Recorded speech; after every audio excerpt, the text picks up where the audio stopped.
One misty, moisty morning when cloudy was the weather, we turned up in Preston outside the BMW dealer to expand our knowledge of other brands. So we're here today to find out an awful lot more about what BMW has to offer the EV world. I'm Dave, this is Dave Takes It On. So we're going to go in, we're going to have a chat with them, we're going to sit in a few cars, see what's available, see what might tickle your fancy. We came here with intention, not going through every model in the BMW range. We just picked on two of the most popular. One of those is the iX1. This is a big, tall SUV at the bottom end of the budget. The other is the i5, and that's a much more luxurious one. And this is a touring one, a bit more like an estate car, if you like. So looking at the iX1, okay, starting from here, nice, comfortable seat. It's actually really nice, nice armrest either side. Good, plenty of headroom. I'm 6'3", nice, spacious, good long distance forward. So it's a nice, spacious feel to it. Steering wheel, fairly minimal compared to some of the cars I've driven. There's radio controls on one side, mode set on the other. Display in front of me, which is what I've got on the Model S, but a lot of Teslas don't. And of course, the main display here. This is infotainment, so connected drive store, Alexa, Android Auto, Apple CarPlay, the BMW Maps, media, radio, telephone, the normal stuff, weather. It's quite a good responsive screen. Not the fastest I've used, but certainly not bad by any means. And then navigation, this is all built in, so that's all there. Controls there on display. So you can control those both sides independent, fan control on there, but you've also got your heated rear, front and rear windscreens there, and you can direct your control there and your fan instantly on there. Some people prefer that. It's all down to personal taste. Same with the passenger, you've got control over your airflow, control over the fan, two individual fans there, and the same on my side. So as far as the controls here go, this is your gear selector. Not going to touch it in the showroom, we're in park. There's a volume there again for the stereo, change your channels, two cup holders, two USB-Cs, and that I believe will be your smartphone chargers. On this side, your window controls and child locks for the back windows, and changing your wing mirrors. Really nice. There's a lot of space in here, quite dark. Microphone up there for the mobile phone. But all in all, quite a good bit of space. I've got the seat quite a way back. Surprised me that this is a manual seat. In a car of this size and price, is that what you would expect? Others, particularly the Chinese coming in now at £20,000 or £30,000, they have fully electrically operated seats. This is a little bit strange. It's a comfortable seat, comfortable car, plenty of space. It's obviously a nice big SUV, very nice car. I think we'll just go and sit in the back. Now I've got my seat in the correct position for me at 6'3", and see if I could travel in the back of this as a passenger. Oh. And the answer is no. That would not be possible for me. That side I would get into, but not with the seat in my position. So if I asked my wife to drive, she's an awful lot shorter than me, I would be able to travel in the back.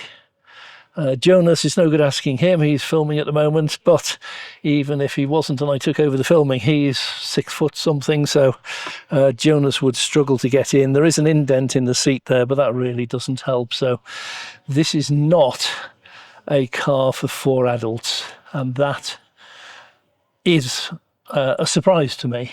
I would have thought there would have been a bit more room. Anyway, it is what it is. Again, the quality is indisputable. It's very nice.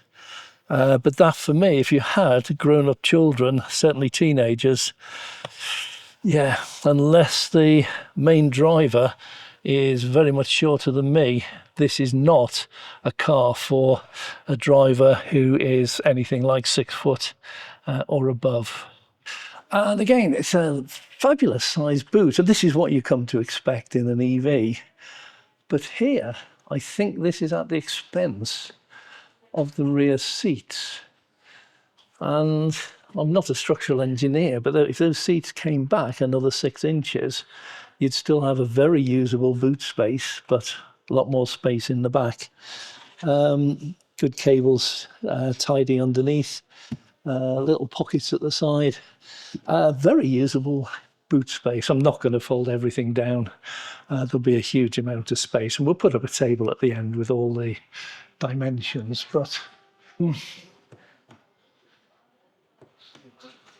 we have 2 buttons.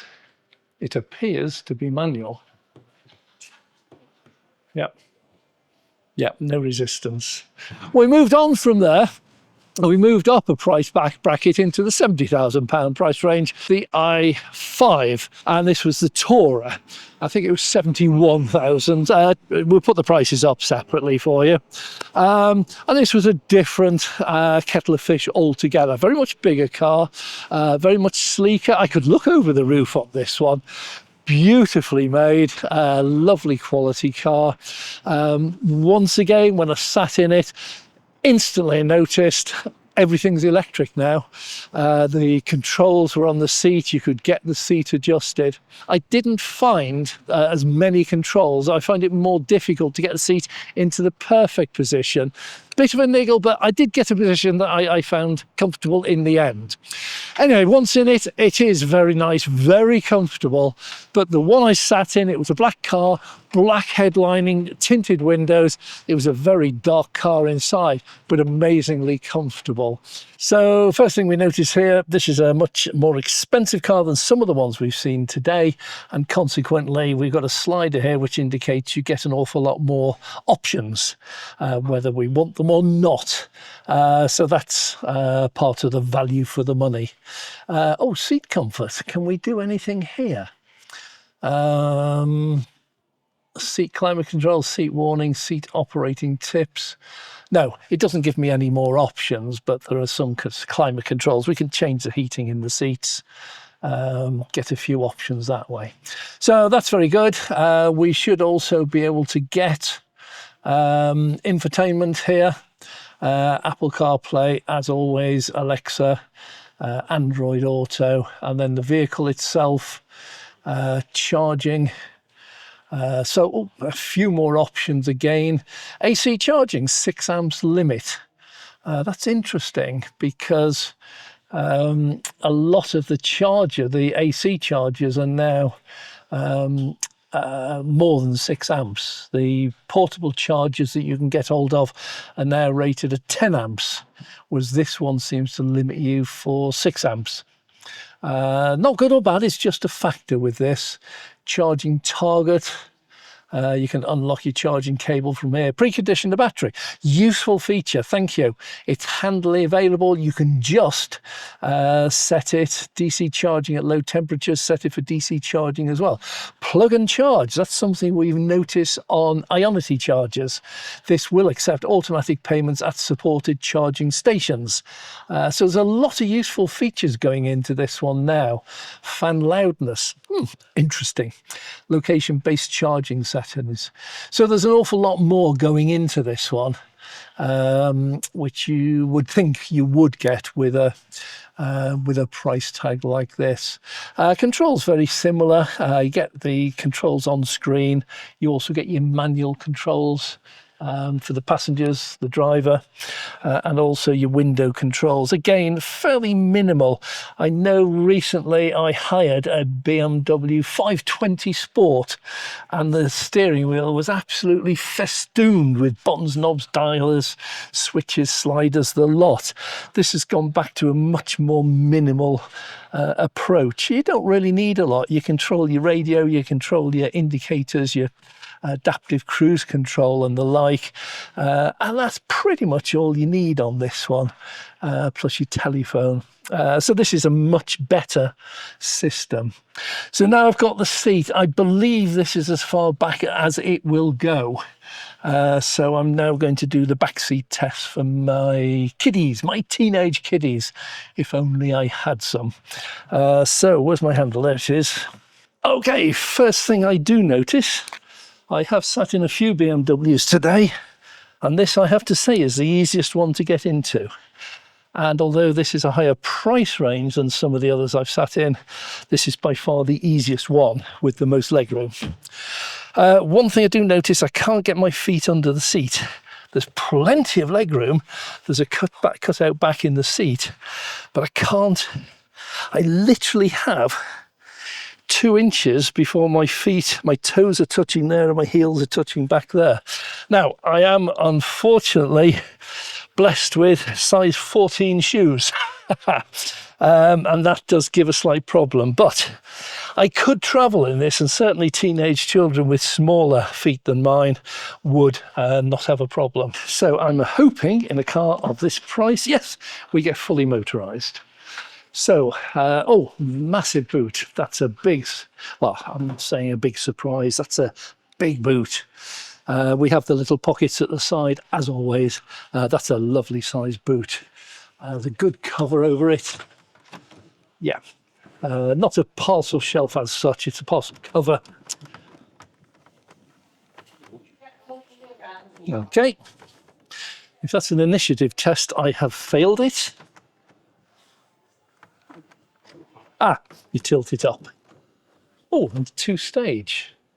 So that, when the boot is down, will cover anything showing, and that you can use it a bit more like an estate. Quite a handy little feature. Again, cable bay underneath for keeping dirty or wet cables in. That's some sort of window shade, I think, sunshade. So a very useful boot shade, and I'm hoping, yeah, a fully automated motorized boot. I did ask Jonas when I set the seat right back, the driving seat right back, and I sat behind it.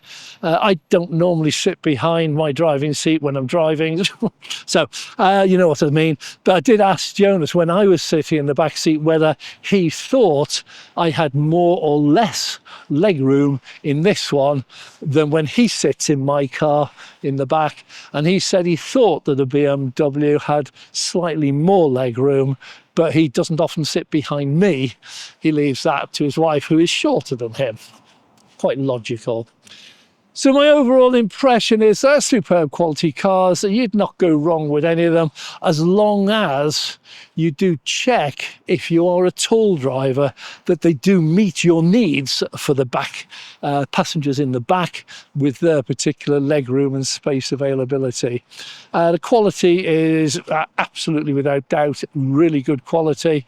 They are very well engineered and superb cars. I did tell my brother the best car he should buy was, he lives in the States, was a Tesla Model Y.